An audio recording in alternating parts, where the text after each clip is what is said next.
اے اللہ ہمارے پالنے والے ہمارے رب، اتار ہم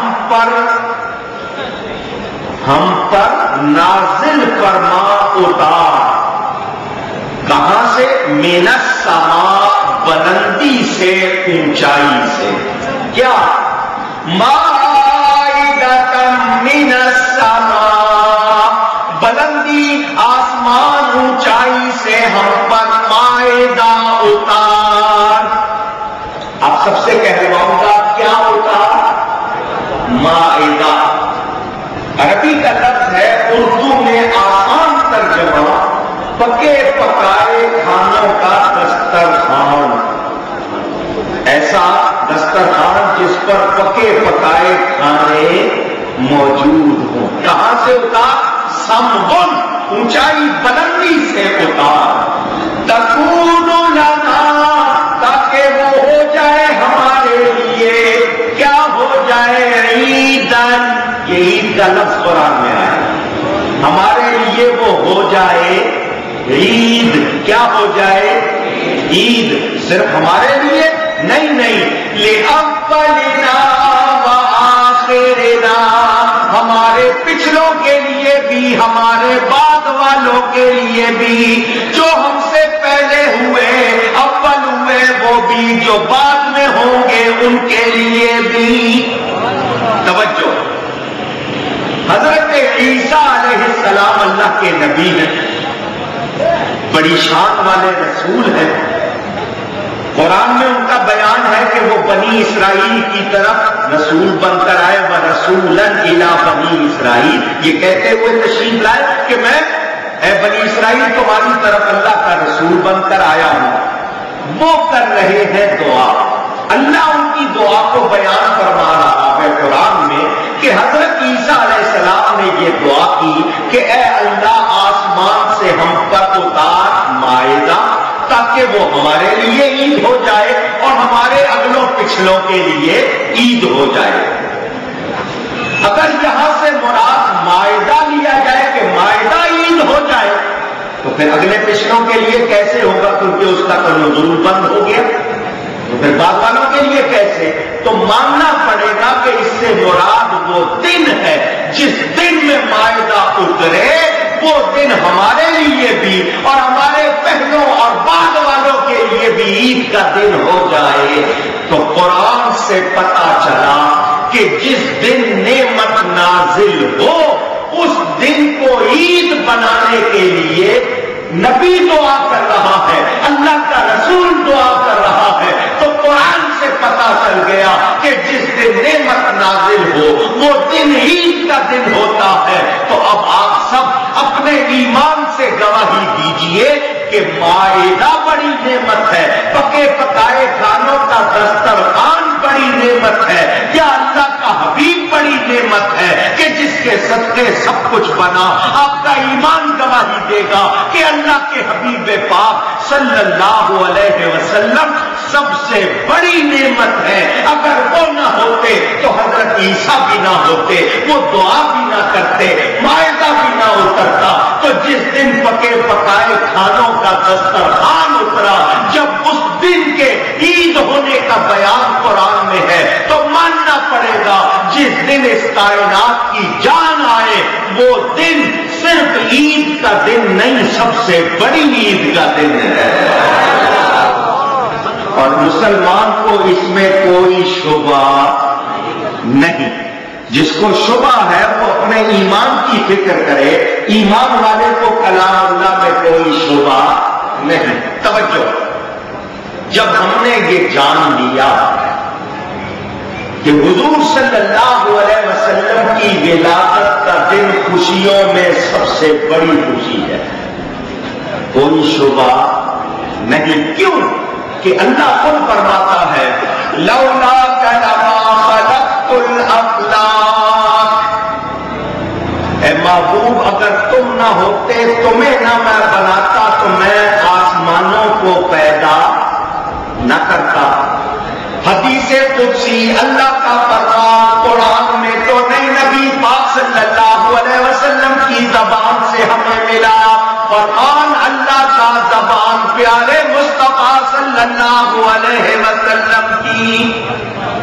اللہ فرماتا ہے لولا کلمہ خلقت الارض، اے محبوب اگر تجھے نہ بناتا تو میں زمینوں کو نہ بناتا. ایک ارشاد میں فرمایا لولا کلمہ خلقت الدنیا، اے محبوب تجھے نہ بناتا تو میں دنیا کو ہی نہ بناتا. ایک ارشاد میں فرمایا لولا کلمہ اظہرت الربوبیہ، اے محبوب اگر تجھے نہ بناتا میں اپنا رب ہونا بھی ظاہر نہ کرتا.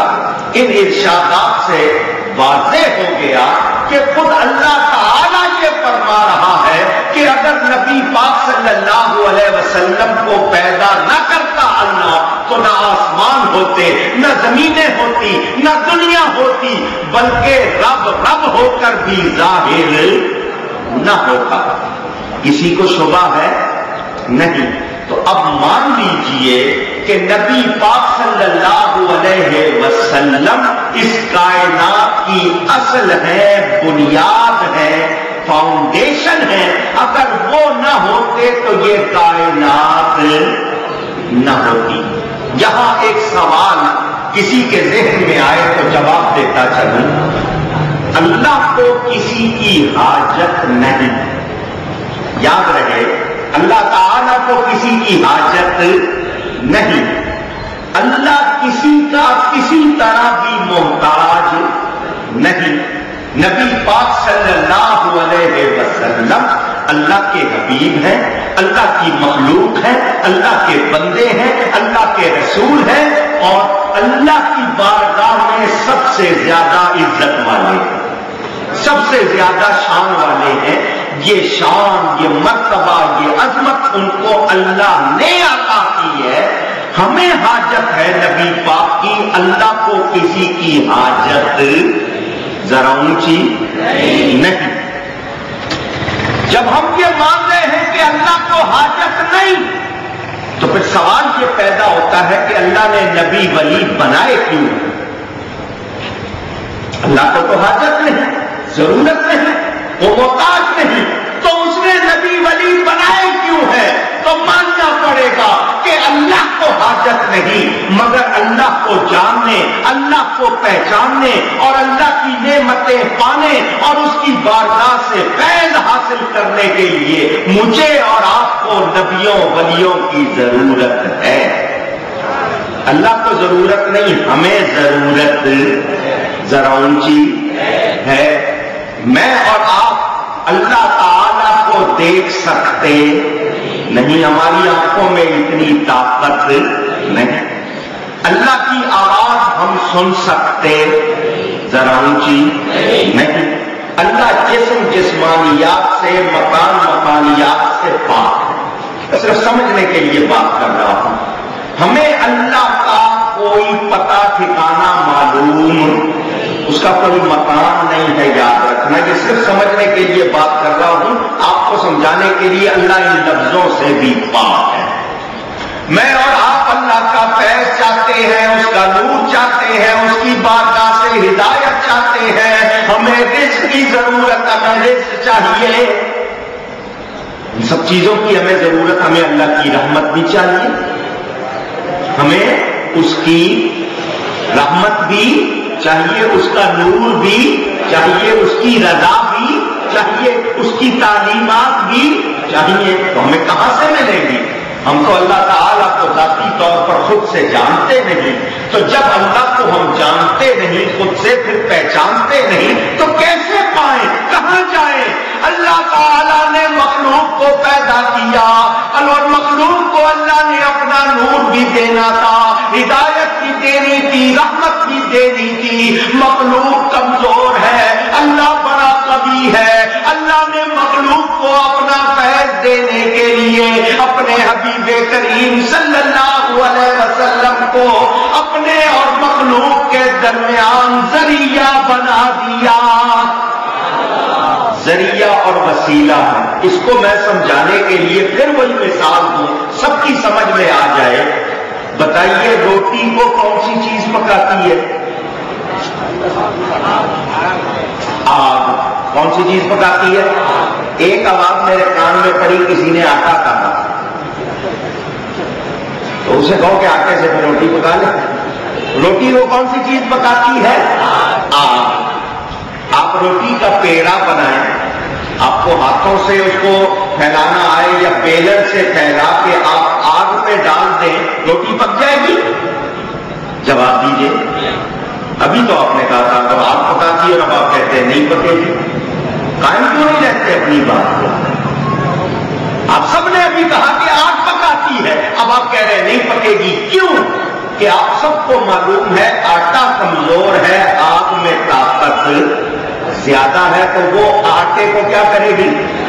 جلا دے گی۔ روٹی تیار نہیں ہوگی، آپ کھا سکتے نہیں، تو اب روٹی تو لینی ہے، روٹی کھانی ہے، اور روٹی تو پکاتی آگ ہی ہے، تو کیسے کریں؟ تو سمجھداروں نے کہا آگ میں قوت زیادہ ہے، آٹے میں قوت کم ہے، اگر ویسے ڈالیں گے تو جل جائے گی، سڑ جائے گی، روٹی نہیں پکے گی، تو اب روٹی لینی ہے، تو روٹی بغیر وسیلے کے ملتی۔ سمجھداروں نے درمیان میں توے کا وسیلہ لے لیا، کیونکہ بغیر وسیلے کے بعد بنتی ذرا اونچی، جو مانتے ہیں صرف وہ آواز لگائے بغیر وسیلے کے بعد بنتی، جو نہیں مانتے ہیں وہ ذرا اپنے آپ سے اور 10 سوال کر لیں، میں دوہراتا نہیں ہوں، لیکن ان کو پتا ہونا چاہیے بغیر وسیلے کے بعد نہیں بنتی۔ ایک روٹی آپ کو بغیر وسیلے کے نہیں ملتی، توے کا وسیلہ لینا پڑتا ہے، تب جا کے روٹی ملتی ہے۔ کوئی صاحب کہیں کہ جی میں روٹی کے بغیر بھی گزارا کر سکتا ہوں، چائے پی لوں گا۔ میں نے کہا چائے کو پانی اور آگ پکاتی ہے، وہ بھی آگ پہ پکے گی، ایسا کرو پانی آگ پہ ڈال دو، چائے پک جائے گی؟ جواب دیجئے۔ وہاں بھی آپ کو برتن کا وسیلہ چاہیے، کوئی دیگچی ہو، پتیلا ہو، پتیلی ہو، کیتلی ہو، کچھ ہو، وسیلہ لینا پڑے گا، کیونکہ پانی ڈال دیں گے آپ پہ چائے بھی بنتی نہیں۔ آپ جس چیز کے لیے کہیں گے وسیلہ، تو کہے گا میں ہوا پہ جی لوں گا، تو ہوا کہاں سے ملے گی؟ اس کے لیے بھی وسیلہ، اور ناک بھی آپ کا ناک سے سوکھیں گے، کہتے گے ناک بھی وسیلہ بنے گا۔ سوچتے دماغ سے دماغ وسیلہ، سنتے کان سے کان وسیلہ، بولتے زبان سے زبان وسیلہ۔ ارے تم آئے اس دنیا میں وسیلے کے بغیر نہیں ہو، اور رزق ملتا ہے، اللہ دیتا ہے۔ کیا کسی بینک کا چیک آ جاتا ہے جا کے بنوا لو ہر مہینے؟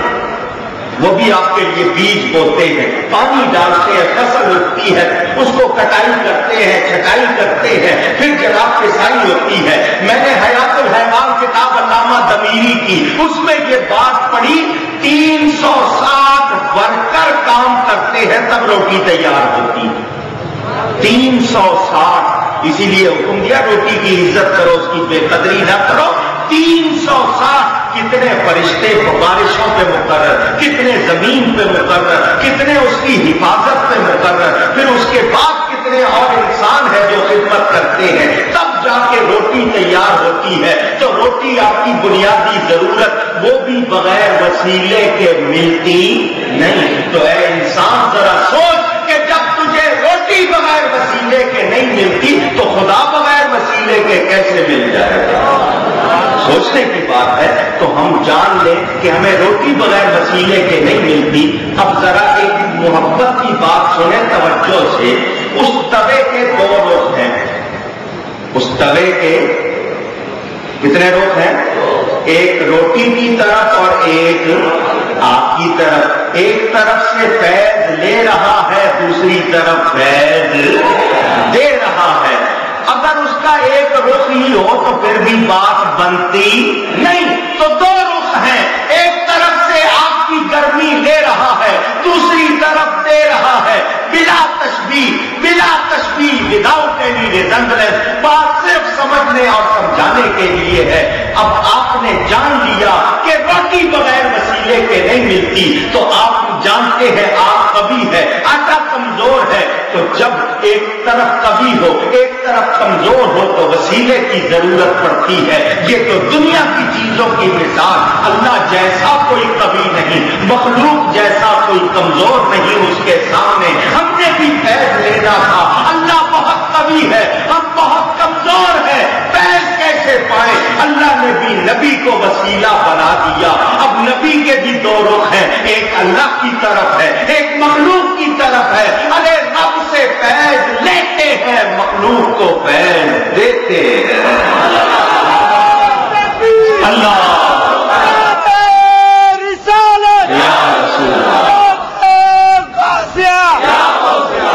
اگر انہیں درمیان سے ہٹا دے تو پھر بات بنتی نہیں۔ تو ہمیں تو رب بھی ملا ہے تو بارگاہ مصطفیٰ صلی اللہ علیہ وسلم سے ملا۔ نبی کو نکال دے تو خدا کو جاننے پہچاننے کا دعویٰ کر سکتے نہیں۔ تو جب دسترخوان آئے وہ دن عید کا دن، تو جس دن کائنات کی جان آئے وہ بڑی عید کا دن، وہ ایسی عید کا دن کہ اگر وہ عید نہ ہو تو کوئی اور عید ہو سکتی نہیں۔ یہ اسلام کی پہلی عید ہے، سب سے بڑی عید ہے، اور کسی مسلمان کو اس میں شبہ۔ میں بڑا حیران ہوتا ہوں ان لوگوں پر جو 14 اگست کو مناتے ہیں اور جھنڈے بھی لگاتے ہیں۔ ویسے تو جھنڈا سرکاری عمارت پر ہوگا، سرکاری گاڑی پر ہوگا، اس کے علاوہ عام دنوں میں کوئی جھنڈا لگائے تو پولیس والا آپ کو پکڑ لے گا، میاں ڈراؤ کون ہو، جھنڈا